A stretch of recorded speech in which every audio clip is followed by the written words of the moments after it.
Well, thank you all so much for coming. I'm so excited to be here and to be able to help bring some understanding and hopefully some hope and some clarity.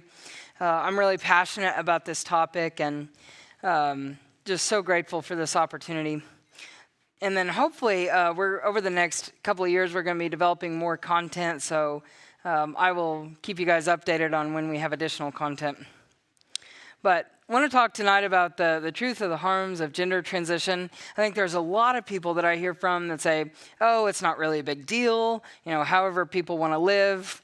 And they don't realize the dangerous road this is. And this could be a much longer presentation, but I want to give you just a little bit of information to hopefully help you see that this is really destructive. The Bible says that the paths of sin lead down to death, and it really is true. Now, this is just a chart here of some of the studies that were done mostly prior to when gender transition got really popular.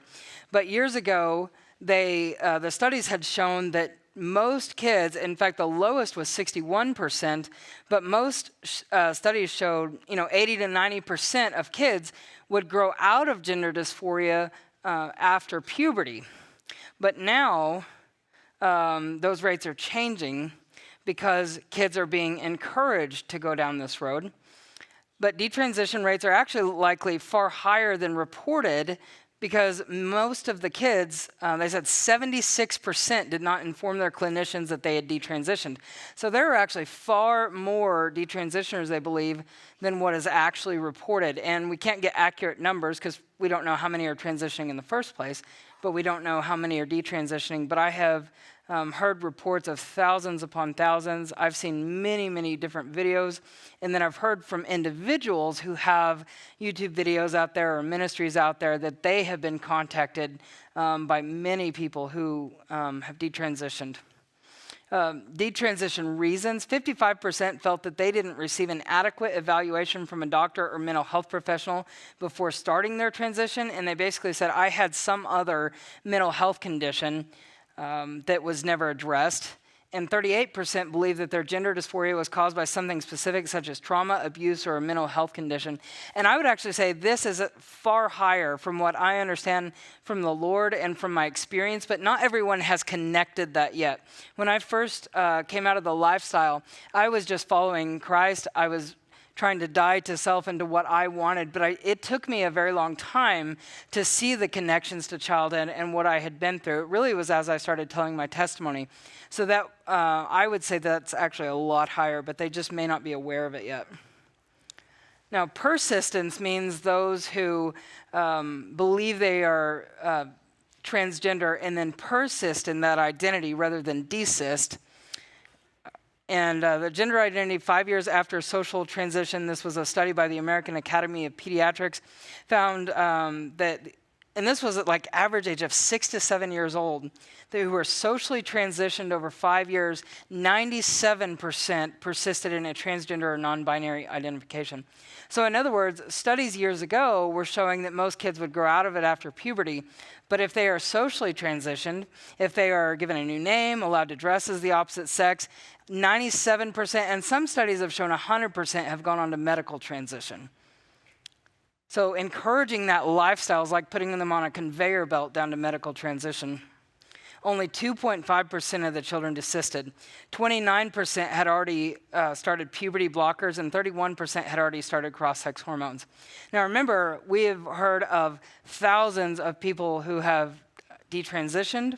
So it's not that these people, because they were actually transgender, or some people will say, well, the reason that they're not desisting is because now it's okay for them in society, which is true, but that they're still not able, I'm trying to think how to word that. In other words, even though it's socially acceptable, they are still not transgender. This is a reaction of trauma, abuse, or of not liking themselves, or for some other emotional reason that they want to be transgender. But I have a friend who runs a website called sexchangeregret.com, and he has had hundreds of thousands of people come to his website, and many, many thousands that have reached out, and he has heard horror stories of how much people regret this. Now, I was thinking about, this is something I learned recently about my pet. This is my adorable little golden retriever, Levi. This is my baby. I can't have my own children. I do have a stepson. He's grown. He's 22, but this has become my little baby, and he is adorable. But I've been thinking about this in relation to pets. Like, how many of us would do anything we can to protect our pets from having health problems? You know, even kids sometimes as kids, it's hard to understand why adults are trying to protect us because they don't understand the danger. But I think all of us can understand why we'd want to protect our pet. So they've found, recent studies like in the last couple of years have been coming out that dogs who are spayed or neutered too early are at much higher risk of cancer, 3 times greater risk of lymphoma, for example, joint problems including ligament rupture and hip dysplasia, stops the growth plates from closing, urinary incontinence, thyroid disease, and more prone to infectious disease. So the reason that this is so harmful for dogs to spay or neuter them early is because you're stopping the pubertal process. Because during puberty, there's a lot of development that happens in the body. It's not just about the maturing of sex organs or secondary sex characteristics. There is a lot in the body that's affected. And this is true both in dogs and in humans. Medical studies have shown that puberty suppression hormones prevent the development of secondary sex characteristics. This is in humans now, arrest bone growth, decrease bone accretion, prevent full organization and maturation of the brain. And that is a huge one, by the way. When we have teenagers whose brains are not fully developed until they're 25, cutting off the puberty process has a devastating effect on the brain and also inhibits fertility. Now, Lupron is one of the most common puberty blocker drugs that's given to children, but it's also a chemotherapy drug. This is an extremely dangerous drug. It's used in chemical castration for sex offenders. It's used to treat serious medical conditions. And it comes with a warning of a high risk of emotional instability and advises to watch for worsening of psychiatric symptoms. And a huge majority, I don't know the exact percentages, but many of the children who are wanting to be on puberty blockers are already diagnosed with mental health conditions and have psychiatric symptoms and depression and suicidality. And then we're giving a medication that is known to make that worse. We have studies that said that medical transition helps mental health with kids. They've all been retracted, modified, changed. But the only long-term study tells us 7 to 10 years is when transgender people are the most suicidal. After surgery. But that's transphobic to say. Every child that they convince is transgender and in need of medical transition, it generates $1.3 million to pharma. And we're believing a pharmaceutical company, Lupron, hormone blockers, reversible, so they say. Well, the truth is that in 2003, Lupron was sued and deemed a criminal enterprise by the US government. They paid the most fine of any pharmaceutical company at that time, $874 million, wrote a check. Is Lupron chemical castration? Yes. We're giving it to pedophiles, aren't we? We're giving it to people that are dying, and we're giving it to kids, telling them that they were born in the wrong body and it's completely safe. So and there's a lot more information out about this. They're just giving you a taste of it tonight, but this is an extremely dangerous drug that's being given to younger and younger children. It used to be about 14 to 15. Now I've heard as young as 8 or 9, trying to prevent any pubertal development. Now, this is Dr. Marcy Bowers. I don't know his real name, but he is a male to female transgender, and he's one of the world's most renowned surgeons for sex reassignment surgeries. And he admits here something that I want you to hear on what happens when we block boys' pubertal development. And he makes his living off of this. So he's not against this. I want to make that clear. And he's clearly not identifying as a Christian. But he makes an astonishing admonition. An observation that I had that every single child or adolescent who was truly blocked at Tanner stage 2 has never experienced orgasm. I mean, it's really about zero. And it's because they never in their lives are exposed to testosterone. And so that's what, these kids are not told, nor do they, for the most part, many of them have no understanding of what that would even be or what they're giving up and what this is going to cost them. And that this is truly irreversible. A child doesn't have that kind of concept. This is from a mother on a Reddit forum. Now, she talks about her son as if he's a daughter. I do not advocate for using the names and pronouns that the person wants. I believe it's a lie. I believe it's actually more harmful than good. And we'll talk a little bit more about that in the second session. But I just want you to know she's referring to her as her daughter, and I'm just quoting it. I have always been in support of my transgender daughter. When she was still a boy and started expressing a want to be a girl, I did everything right. Therapists and puberty blockers, everything. All the surgeons have said the same thing. The puberty blockers have left her with a micropenis. She has to get part of her vagina made with her colon. When one of her friends had that surgery, even years later, it smells fairly colon-like. Obviously, my daughter is now distraught. She's in counseling, but it's becoming worse and worse in her mental state, and I'm frantic. On top of this, she's never had any sexual function. No urges, no erections. Even when she tried masturbation to see if she could stimulate herself, nothing. The doctors say this may not change even after the surgery.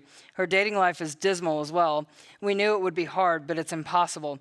The one man who was with her for a while soon just broke it off, just became frustrated by her lack of sexual anything and broke it off. Who would want this for their child or their friend or their neighbor? This is not good for these children, no matter how badly they want it, no matter how deeply they believe it. We've got to fight for these children because this is far more destructive than they're able to understand. So Lupron, like I said, is an extremely dangerous drug. Temporary use of Lupron has also been associated with and may be the cause of many serious permanent side effects, including osteoporosis, mood disorders, seizures, cognitive impairment, and when combined with cross-sex hormones, sterility. Dr. Alan Levin is an attorney representing a patient who is suing Lupron's maker. Dr. Levin believes that Lupron is way too toxic for a condition like endometriosis because they do use it for other serious medical conditions. And he was even saying this is way too toxic to be given for a serious medical condition, let alone to someone who has a perfectly healthy body. He said, you don't want to use those very dangerous drugs in a relatively benign disease. How much more do we not want to use it on someone who's healthy?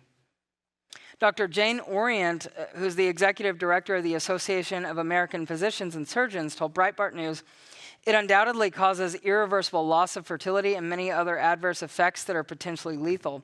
It does not turn a male child into a female child, only into a eunuch who will lose his full potential for growth and strength. Now, as I mentioned, there are some approved uses. Actually, using this drug for puberty blockers is not even an FDA-approved use. It's what's called an off-label use.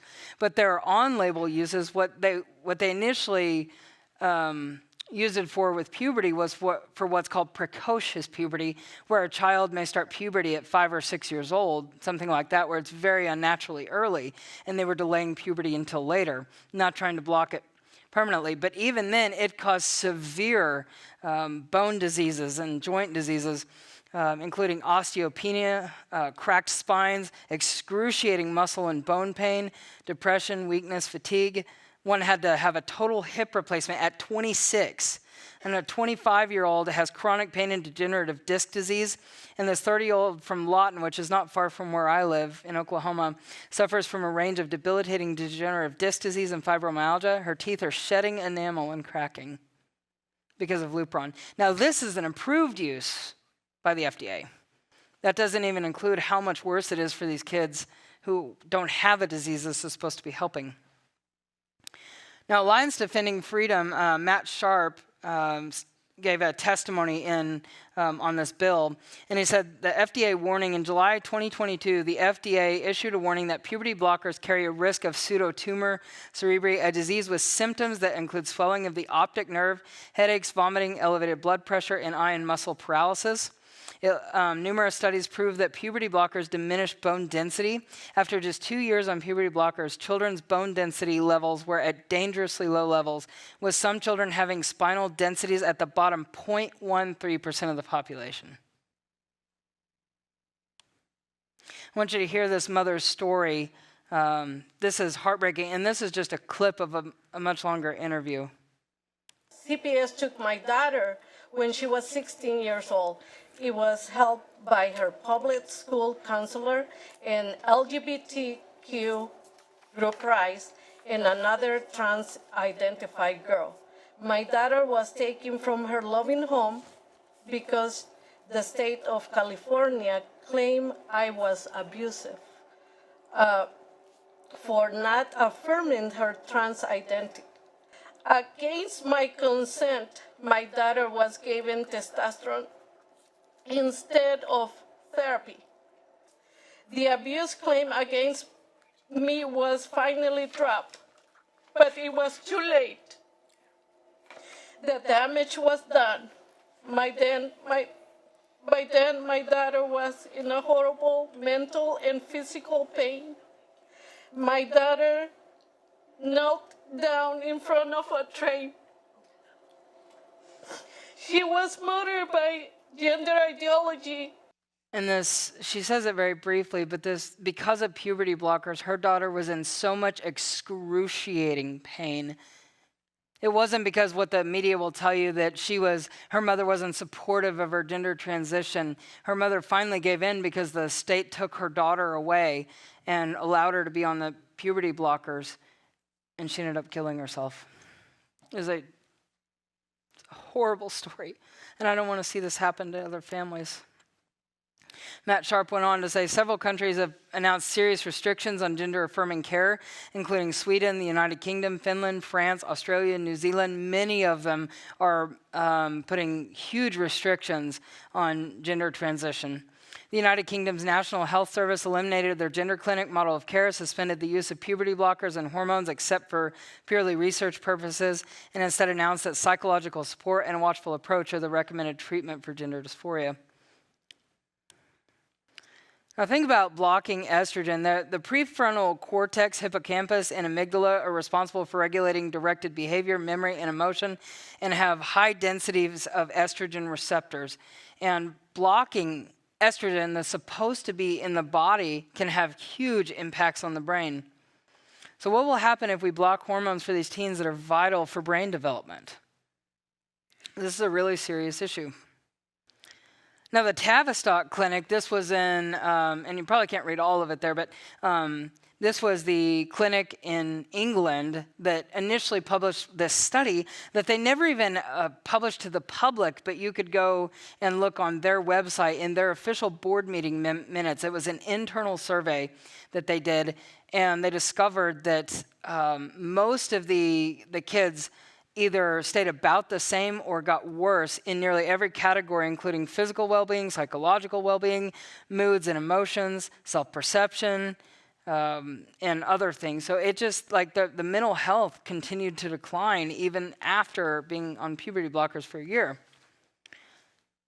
Now, the suicide rates actually either increased or stayed about the same. You know, we're told that if you don't put your child on this path and allow them to transition, they will be suicidal.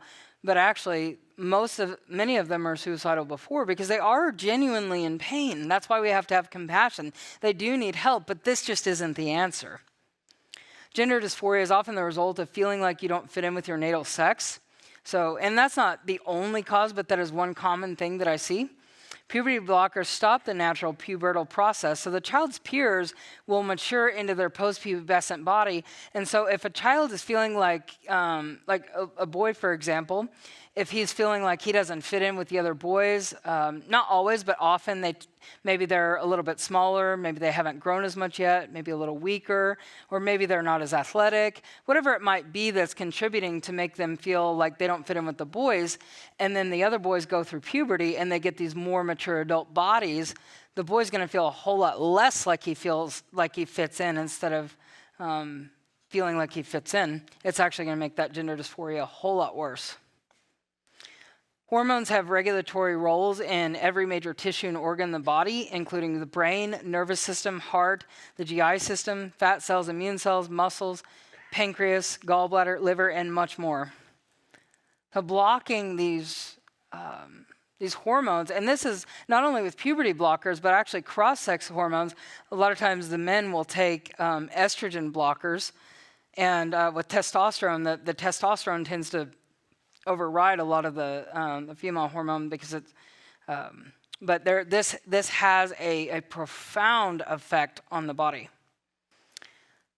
Some of the hormone therapy risks, and this is in after puberty blockers, they tend to go on to cross-sex hormones. Again, those earlier studies showed 97 to 100% if they're on puberty blockers go on to medical transition, at risk for blood clots in deep veins or lungs, heart attack, high levels of hormones in the blood, weight gain, infertility, high blood pressure, type 2 diabetes, much greater risk of stroke, psychiatric problems, weight gain, and all kinds of other things. Now listen to this story. Now I'm really proud of this girl. This is a girl who calls herself Buck Angel. Don't know her real name, but I've been praying for her for years. She actually was a big influence on me going into the transgender lifestyle. She had videos out there many years ago when I started my transition, and I've been praying for her for years. She's not a Christian, so she's not detransitioned, but because she just doesn't see a reason to detransition now at her age, but she is speaking out very, very strongly about how dangerous this is. So when you add testosterone into a female-bodied person, you are lowering the estrogen and higher the testosterone. And what happens is your vagina functions because of estrogen, but it needs estrogen in order to function. So what happened to me was, for many, many, many years of taking testosterone, all of a sudden, after having sex, I would get horrible cramps. And these cramps were debilitating for me. To where I couldn't move for an hour or so afterward, and it felt exactly like period cramps. Then one day, I fell on the floor. I became septic. I almost died. I had 108-degree temperature. They didn't know what it was. I atrophied, which then caused the walls of my vagina to harden. It caused my cervix and my uterus to fuse together, because there was no estrogen in my vagina. Vaginas need estrogen to function. So I had to have 3 months full of hardcore antibiotics because my infection was so bad. My uterus had turned into a petri dish. It was closed off. It was not functioning. And she has a whole lot more videos out about this kind of stuff if you want to look up some of her more recent stuff. But this is really, really dangerous. It's life-threatening, and it does so much destruction to the body. Some of the complications of female-to-male genital reassignment surgery, as they call it, a narrowing of the urethra, which makes urination difficult, tears in the urethra, that's at up to 68% experience this, hair growth inside the urethra, wound breakdown, pelvic bleeding or pain, bladder or rectal injury, prolonged need for drainage, lack of sensation. In fact, when I looked it up, I think they've improved it slightly, but it's still an issue. But they said about 40 to 60% would lose all sexual feeling permanently. Partial necrosis or flap loss and need for further procedures. I mentioned this morning that I've seen videos about people that have had multiple corrective surgeries because it keeps failing. And there's one girl I know that has had over 30 corrective surgeries because this has gone so horribly bad. Male to female surgeries also in danger of tissue necrosis where the tissue dies, and that can be very life-threatening. Painful or impossible intercourse, narrowing or closing of the vagina. This is a very common problem. They have to artificially keep it open through a process called dilation, where they insert an object to keep that open because the body treats this as a permanent wound that it will, for the rest of their life, try to close. It can also produce a colon-like smell. They can have a lack of vaginal depth, urinary retention inside. nerve damage, and rectovaginal fistulas, which is a tear that allows stool through this new vagina, or hematomas. Now, this is more on Kelly's story, a little bit about what happened to her. I'm a biological woman that medically transitioned to appear like a male through synthetic hormones and surgery. I will never be a man. I've had 7 surgeries. I've had 1 stress heart attack. I've had a helicopter life ride with a pulmonary embolism. I've had 17 rounds of antibiotics. I had 6 inches of hair on the inside of my urethra for 17 months. Nobody would help me, including the doctor that did this to me because I lost my insurance. I get infections every 3 to 4 months. I'm probably not going to live very long. We have studies that said that medical transition helps mental health with kids. They've all been retracted, modified, changed. But the only long-term study tells us 7 to 10 years is when transgender people are the most suicidal. After surgery. But that's transphobic to say. And I've heard so many horror stories. This is not just like there's a couple of stories out there where it didn't go well. There are many stories of regret and horror stories about what has happened to people. Here's another one that I found online. Now, this person was getting ready to have, this is a male, getting ready to have his surgery, but he made quite an admission here that I thought was interesting. He said, dysphoria feels like being unable to get warm, no matter how many layers you put on. It feels like hunger without appetite. It feels like getting on an airplane to fly home, only to realize mid-flight that this is it. You're going to spend the rest of your life on an airplane. And I can tell you that's exactly how I felt when I read that. That made so much sense to me, because there was like this carrot out there that I was chasing, like on the, and it was like something I could never quite achieve. I could see it far off, and I was told that I could achieve this, but it was never tangible. And I felt like I was just stuck on this plane to this goal, to this destination, but never able to get there. He said, it feels like grieving. People transition because they think it will make them feel better. The thing is, this is wrong. I feel demonstrably worse since I started on hormones. Like many of my trans friends, I watched my dysphoria balloon since I began transition. I was not suicidal before hormones. Now I often am. This is, now there's a book called Trans Life Survivors that you can get. I'd really recommend it. That not everyone, he uses stories of about 30 different people that have reached out to him out of the thousands that have reached out to him over the years. And not all of them are Christians, but this is just people that regret their gender reassignment surgeries. Michael said, it's just like a bad dream and it won't go away. You can fantasize and dress like a woman, but you can never be a woman. No, the sex change surgery did not change my gender or sex either. It just made every second of my day unbearable and a living hell. Max said, I've sunken into such deep regret. I don't even feel transgender anymore. I feel like my old self. I feel like I was brainwashed by the transgender agenda and by gender norm expectations. I would do anything to have my penis back. I can't believe what I've done to my life, and now I have no choice but to take hormones forever. I don't know what to do. I feel like I'm losing my mind. All I would have had to do is discontinue my hormones and everything would have been all right. If only I'd never had that surgery.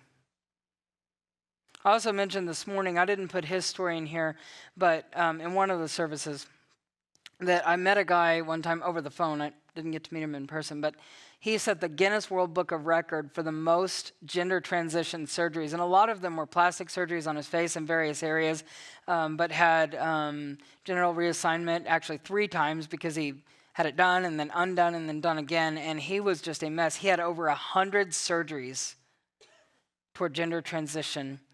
And he said it was all a complete lie. It was never real. And it never solved the problem. This is from a friend of mine named Zoe.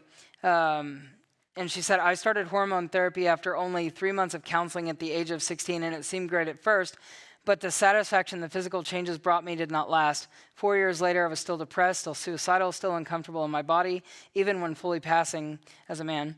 It did not improve my quality of life whatsoever. It just put a Band-Aid on the real issue.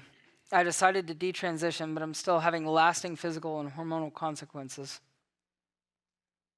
Now, I realized earlier, I forgot to put my English version of the slide. I also speak in Latin America. But this is John 10:10. It says, the thief comes to steal, kill, and destroy. And he is trying to destroy our children through gender transition and many other ways, but this is a tactic where the enemy is just running rampant in this country. And the problem, we have so many people in the church who are affirming this because it's what their child wants or because of what their child's friend wants, and they don't understand how devastating this is. So I hope we're going to talk a little bit more about, in the next session, about understanding gender dysphoria, but I wanted you to see that this is not good for anyone. Like I said, I would not wish this on my worst enemy, let alone someone that I truly love and care about. Now, there's a detransitioner named Ariana Armour.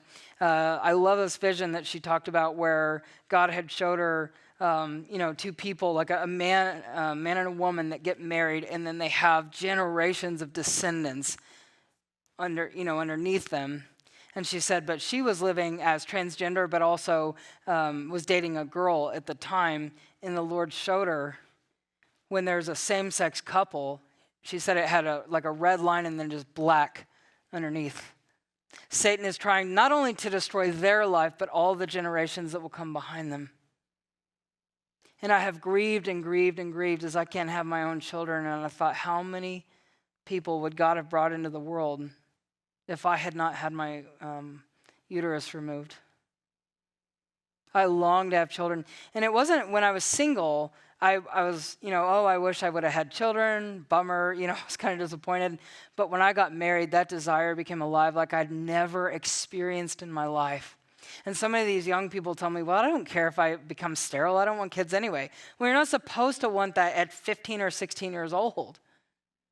But when I got married, that desire, and I had that spiritual connection that I'd never understood, and the two become one flesh, that desire became so alive, and I cried myself to sleep so many nights in so much pain. And I'll do everything I can to warn everybody. I don't want anybody else to go through that. See, we often embrace the brokenness. I had a friend who was living as a lesbian, and she actually got very upset when she found out about my ministry. But she said, we're like broken crayons. We're all broken, but we still color really well. And there is this move in this country to just embrace and celebrate brokenness rather than recognizing, yes, we're all broken, but we need the healing of Jesus. We don't want to leave people broken and without hope. But the world is telling them to celebrate the brokenness rather than to come and receive the healing of the brokenness. And that's the difference between the way the world handles this and the way we want to handle this.